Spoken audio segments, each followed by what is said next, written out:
ఎంతో మెన్షన్ చేయడం జరిగింది 100 కోట్ల దాకా. అసలు నగదు చేతులు మారింది 37 కోట్లు కూడా అన్నారు. అది చాలా తక్కువ. కానీ ఇక్కడ దాదాపుగా 4,000 కోట్ల రూపాయల నుంచి 5,000 కోట్ల రూపాయల దాకా ఈ నగదు అనేది కేవలం చేతులు మాత్రమే కాదు, దేశం కూడా దాటి వెళ్ళిపోయింది. ఇది కృష్ణదేవరాయలు గారు, నగదు దేశం దాటి వెళ్ళడం అనేది చాలా మేజర్ ఇష్యూ కదా. డెఫినెట్గా ఇది మా మనీ లాండరింగ్ వాటన్నిటిని, ఫెమా యాక్ట్స్ని, అట్ ది సేమ్ టైమ్ ఈడీని, వీటన్నిటిని అట్రాక్ట్ చేస్తాయి కదా. అంటే మీకున్న ఇన్ఫర్మేషన్ ప్రకారం సునీల్ రెడ్డి అనే వ్యక్తి ద్వారా 2,000 కోట్ల రూపాయలు దుబాయ్కో ఎక్కడికో తీసుకెళ్లారు అన్నారు. మొత్తం మీద 4,000 కోట్ల రూపాయల పైబడి దేశం దాటించారు అన్నారు. ఇది ఎలా జరిగింది? ఈ మోడస్ ఆపరెండా ఏంటి? మీ ఇన్వెస్టిగేషన్లో ఏం తేలింది?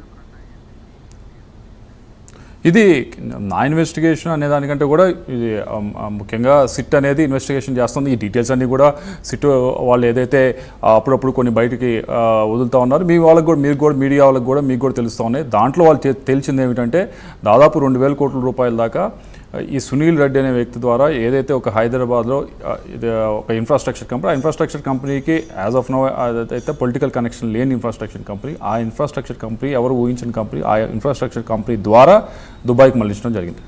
ఇప్పుడు ఈ సునీల్ రెడ్డి అనే అతను అందరికీ తెలుసు, ఫ్యామిలీకి బాగా దగ్గర, వైఎస్ ఫ్యామిలీకి బాగా దగ్గర, జగన్మోహన్ రెడ్డి గారికి చాలా దగ్గర. ఆయనతో పాటు జైల్లో కూడా ఉన్నాడు కొన్ని రోజులు అప్పట్లో. సో ఇతని ద్వారానే వెళ్ళినట్టుగా బహుశా సిట్, మీరు చెప్పినట్టుగా సిట్ దర్యాప్తులు తేలి ఉండవచ్చు. అది ఏ కంపెనీ? అది ఆ కంపెనీ ఓనర్గా సునీల్ రెడ్డే ఉన్నాడా, లేకపోతే జగన్మోహన్ రెడ్డి ఫ్యామిలీ నుంచి కూడా ఎవరైనా ఉన్నారా ఆ కంపెనీలో డైరెక్టర్లు గానో, లేకపోతే ఇంకో రకంగానో? ఆ ఇన్ఫ్రాస్ట్రక్చర్ కంపెనీలో ఏదైతే సిట్ బయటికి పెట్టాలి, ఆ డీటెయిల్స్ అన్నీ కూడా, ఆ పేరు అవన్నీ కూడా ఆ ఇన్ఫ్రాస్ట్రక్చర్ కంపెనీలో మన అంటే ఆ డీటెయిల్స్, పేరు అన్నీ బయటికి రాకుండా మనం మాట్లాడలేం. కానీ బట్ ఒకటైతే ఆ సునీల్ రెడ్డి అనే వ్యక్తికి ఆ ఇన్ఫ్రాస్ట్రక్చర్ కంపెనీలో ఎటువంటి వాటా కానీ, డైరెక్టర్ పొజిషన్ కానీ అటువంటిది ఏం లేదు. ఓకే. తర్వాత మీరు ఇంకొక ప్రశ్న అంటే రిక్వెస్ట్ పెట్టారు కేంద్రం ముందు, పార్లమెంట్లో మీ ప్రసంగంలో కేంద్ర ప్రభుత్వం ముందు ఏం పెట్టారు అంటే, దీని మీద ఈడీ దర్యాప్తుని జరిపించాలి, ఈడీ దర్యాప్తుకు ఆదేశించాలని కూడా మీరు అడిగారు కదా. ఏంటి ఈడీ అంటే గవర్నమెంట్ రియాక్షన్ ఏమైనా కనపడిందా రిప్లైలో కానీ, లేకపోతే నిన్న కదా మీరు మాట్లాడింది, ఎలా ఉంది రియాక్షన్, ఎలా ఉంది?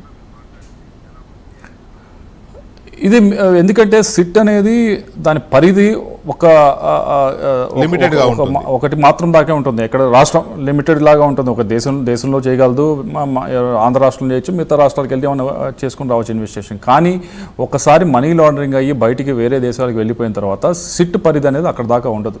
అది ఎంక్వైరీ చేయాలన్నా, అది దాని గురించి డీటెయిల్స్ తీసుకురావాలన్నా అది ఎన్ఫోర్స్మెంట్ డైరెక్టరేట్ దగ్గర మాత్రమే ఉంటుంది. కాబట్టి ఇది 2,000 కోట్ల దాకా ఈ ఇన్ఫ్రాస్ట్రక్చర్ కంపెనీ ఏదైతే ఉందో హైదరాబాద్లో వీళ్ళు ముఖ్యంగా ఈ ఇన్ఫ్రాస్ట్రక్చర్ కంపెనీ ద్వారా బయటికి పంపించారో, దీన్ని మనం పూర్తిగా చేయాలి అంటే కనుక ఈడీ కూడా ఇన్వాల్వ్ అయితే కరెక్ట్గా డీటెయిల్స్ వస్తాయనే ఉద్దేశంతో చెప్పడం జరిగింది.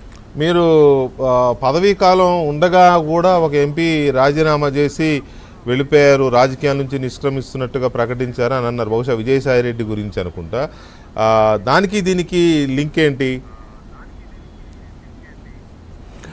దానికి దీనికి లింక్ ఏంటంటే ఆయన మొన్న కూడా మీ ప్రెస్ మీట్లో కూడా చెప్తా ఉన్నారు కదా. దానికి దీనికి లింక్ ఏంటంటే ఇది దీంతో నాకు సంబంధం లేదు, ఆయన నా పేరు ఇరికిస్తూ ఉన్నది ప్రభుత్వంలో ఉన్నవారు